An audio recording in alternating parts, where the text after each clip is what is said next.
கிராமத்து மக்களுக்கு முதலில் வணக்கத்தை தெரிவிக்கிறேன். அன்பார்ந்த மக்களே, இந்த பதிவு என்னுடைய சொந்த விஷயம். இது ஏன் சொல்கிற வேண்டியது அப்படின்னா, 31ஆம் தேதி ஈவினிங்கே இந்த என் வீட்டுக்கு முன்னாடி ஒரு கும்பல், ஒரு 60-70 பேர் மேலே ஒரு கும்பல் கூடி எல்லாம் கூட்டிகிட்டு வந்து அந்த திருட்டு பயிலுக கூட்டிகிட்டு வந்து திட்டவிட்டு எல்லாம் பண்ணாங்க. அந்த பண்ணிக்கிட்டே இருக்கும்போது ஒரு நாயர் சார், அண்ணன் பிரிட்டோ மாதிரிக்கு ஒரு நாயர் சார், அவருடைய வாரிசு வந்தார். வந்துட்டு என்ன சொன்னார் அப்படின்னா, உங்களுக்கு இந்த அசிங்கம் தேவையா அப்படின்னாரு. இது நான் அசிங்கமாகவே நான் எடுக்கவே இல்லை. நீங்கள் இப்படியெல்லாம் வருவீன்னு எனக்கு நல்லாவே தெரியும். உங்கள் சரக்கே அவ்வளோதான்டா, வந்து எனக்கு ஏமா கட்டுட்டு போகிறேன். இவன் என்ன சொல்கிறான் பாருங்கள், நல்லா புரிஞ்சுக்கோங்க.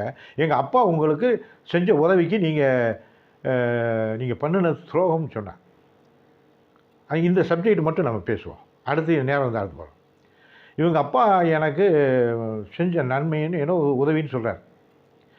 தம்பி, அவன் பேர் எனக்கு தெரியல. தம்பி, ஒன்றே ஒன்று சொல்கிறேன், உங்கள் அப்பா எனக்கு எந்த உதவியும் செஞ்சது இல்லை. நானும் உங்கள் அப்பாட்ட எந்த உதவியும் கேட்டதும் இல்லை. புரியுதா? நல்லா புரிஞ்சுக்கிறோம். அப்படி உனக்கிட்ட சொல்லியிருந்தாருன்னா ஊரில் சொல்லிக்கிட்டு வச்சுக்கிட்டு வர்ற மாதிரி உனக்கிட்டையும் பொய் சொல்லியிருக்காருன்னு அர்த்தம். 1982 ஆகஸ்ட் மாதம் 1ஆம் தேதி அன்னைக்கு என்னுடைய மகள் இக்னேஷியஸ் ரோஜந்தல் ரீட்டா அப்படிங்கிற ஒரு பொண்ணு பிறந்துச்சு. அது சுமார் ஒரு 7-8 மாதம் இருக்கையில் நான் டெல்லிக்கு கூட்டிகிட்டு போயிட்டேன். என் மகளையும் அவர் தாயும் கூட்டிகிட்டு டெல்லிக்கு போயிட்டேன். டெல்லியில் போய் அங்கே இருக்கும்போது குழந்தையினுடைய வளர்ச்சி கடவுளுக்கே ஏற்கலை. அந்த அளவுக்கு அபூர்வமான வளர்ச்சி. நீங்களாம் பார்த்துருக்க மாட்டிய. எங்கள் அண்ணன் சேஷன் கூட சொன்னாப்புல, என் குழந்தைய பார்த்துட்டு அவ்வளவு ஒரு ஆச்சரியப்பட்டு சொன்னார். அது கடவுளுக்கு உகந்த புள்ள, அதனால் போயிடுச்சு. ஏன்னா நானும் என் மனைவி எங்களை மயக்கம் அடிக்க செஞ்சு என் குழந்தை இறந்துச்சு. ஆனால் இறந்த சமயத்தில் நான் ஹாஸ்பிட்டலில் இருந்தேன். என்னை காப்பாற்றுறதுக்கு டிபார்ட்மெண்ட் ரொம்ப கடுமையாக போராடி என்னை உயிரை காப்பாற்றுறாங்க. என் மனைவி எந்திரிக்க முடியல, பெட்டை விட்டு எந்திரிக்க முடியல, அந்த மாதிரி ஆகிப்போச்சு. இது ஒரு ஆக்சிடெண்ட். இது நல்லதுன்னு நினச்சிக்கிறவனா இருப்பான். நார்னவன், இந்த புழு பிடிச்ச வாயி எல்லாம் கூட இதை கூட தப்பாக பேசும். பேசிட்டு போகட்டும். அப்போ என்னோட பணி செஞ்சவங்க, நான் ரேடியோ டெலகிராஃபியில் வேலை செஞ்சேன். அவர் வாகன ஓட்டுநராக வேலை செஞ்சார்.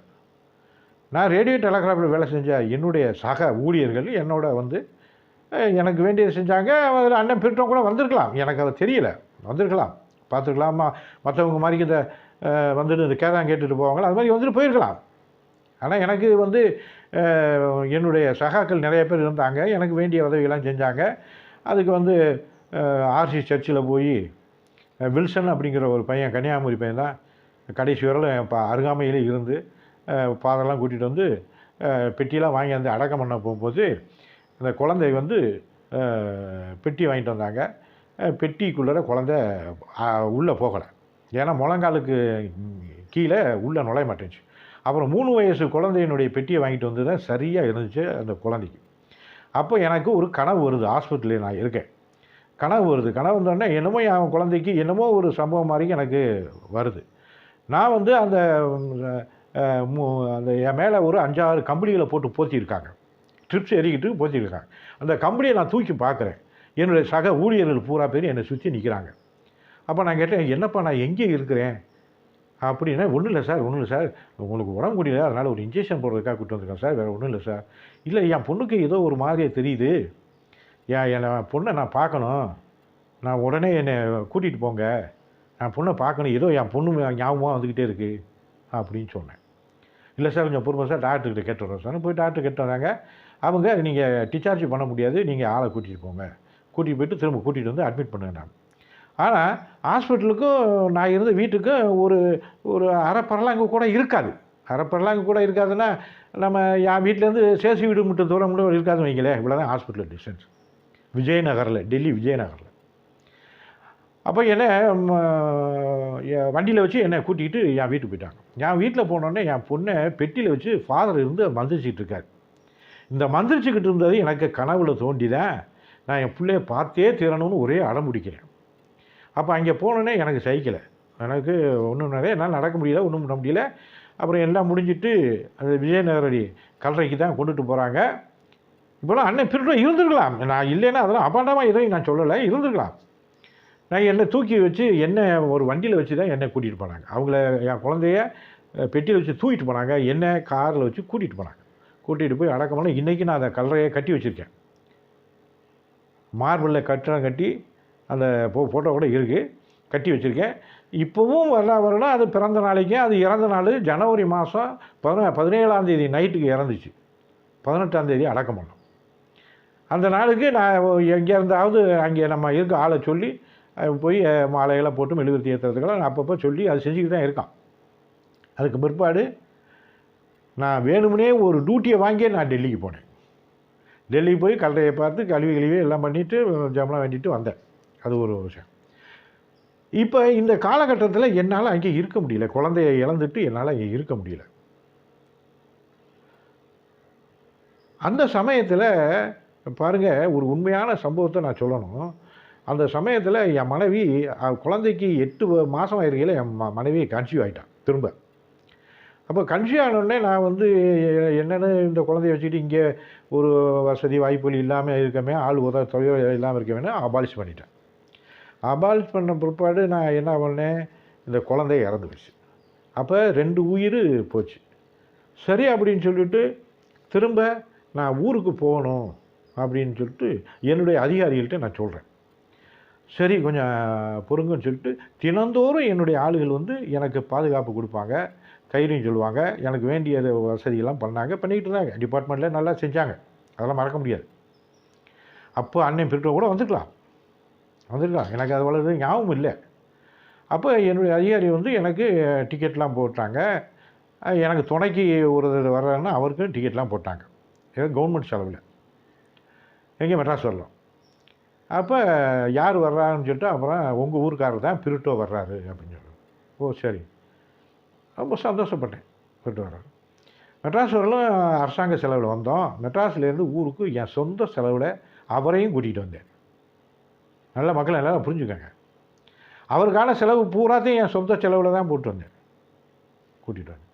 பஸ்ஸை விட்டு இறங்கணுன்னு என்னை கூட்டியாந்து அவர் வீட்டுக்கு இல்லை, அவர் இறங்கி போனதை என்கிட்ட சொல்லாமல் போனார். இவர் தான் செஞ்ச உதவி.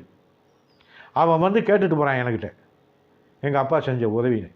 நான் முன்னாடியே நான் சொல்லியிருக்கேன், எனக்கு என்ன உதவி செஞ்சாலும் சரி, ஓத்திரம் செஞ்சாலும் சரி, விட்ட நண்பனாக இருந்தாலும் சரி, உறவுக்காரனாக இருந்தாலும் சரி, தப்புன்னா தப்புன்னு பேசுகிறவன் தான்டானா.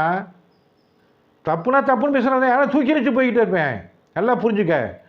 உன்னுடைய இந்த உன்னுடைய உடம்புக்காகவும் முரட்டுத்தனத்துக்காகவும் பயந்துட்டு போகிறாள் இல்லை, பயப்படவே மாட்டேன். போல்டான ஆள். நீ நினைக்கிற பற்றியா புதாறுகளை விட்டுக்கிட்டு தெரியாங்கல்ல, அந்த மாதிரி ஆளு நான் இல்லை. இப்போ போய் உங்கள் அப்பாக்கிட்ட கேளு, இந்த சம்பவம்லாம் உண்மையானு போய் கேளு. இதை மாற்றி சொல்கிறாரா அவர் போய் சொல்கிறாருன்னு அர்த்தம். நான் வந்தது போனதெல்லாம் எனக்கு தெரியல, வந்திருக்கலாம், வராமல் இருக்க மாட்டார். ஏன்னா ஒரே ஊருக்காரன் தானே, வந்திருப்பார்ல. நம்ம ஊரில் யாராவது இறந்து போயிட்டாங்கன்னா வேண்டியவங்க வேணாதவங்க நம்ம பார்க்குறோம், எல்லோரும் போகிறோம்ல, இறப்புனா போய் சேர்றோம்ல, அதனால் வந்திருப்பார். அதுக்கெல்லாம் நான் எதையும் சொல்ல போகிறதில்ல. ஆனால் அதை வந்து ஒரு உதவின்னு வெளியே சொல்லியிருக்காருன்னா அது அதை விட கேவலம் வேறு எதுவுமே இல்லை. அதுதான் நான் சொல்லுவேன். அதே மாதிரி எங்கள் அப்பாவை தூக்கிட்டு கல்லறைக்கு போகும்போது நான் இடையில கரிஞ்சோறு நீங்கள் போகிறோம். இவங்க ஒரு கதை, அப்பப்பப்பா பயங்கரமான புழுவனி பயல்கள். இவர் சிறுவனை சொத்தை நாங்கள் எடுத்துட்டோமா, இங்கிட்டு ஒரு புழுவனி பைய, இந்த ஒட்டுண்ணி அட்டை, இவன் அடிக்கிறான், நீ இறங்குடா சேசி கீழே இறங்குடா. நான் எதுக்காக இறங்கலை அப்படின்ட்டு, ஒன்றே ஒன்றுடா, நான் சிங்கம்டா, நீங்களாம் பண்ணி குட்டியடா, புரியுதா? கூட்டத்தை கூட்டிகிட்டு வரைய திட்டுறதுக்கு. இதில் எவன்டா பாதிக்கப்பட்டவன்னு சொல்கிறா? பாதிக்கப்பட்டவன் தனித்தனியாக வாங்கடா. நான் உங்களுக்கு ரெக்கார்டை சொல்லி காட்டேன், நீ தப்பிச்சிருக்கான்னு பார்ப்போம். ரெக்கார்டை வச்சு பேசுவோம்டா. கூட்டத்தில் வந்து சொல்லுவேன். என்ன கூட்டத்தில் ஒரு கொண்டா பையன்னு சொல்கிறேன். அன்றைக்கி திட்டுறதுல கொண்டா பையன் திட்டான், என்ன திட்டானே எனக்கு தெரியல. நீங்கள் ஒவ்வொருத்தரும் என்ன பேசுனீங்கிறதே நான் இப்போ அடுத்து பேசுகிறேன். அடுத்த பதிவில் பார்ப்போம். மிக்க நன்றி.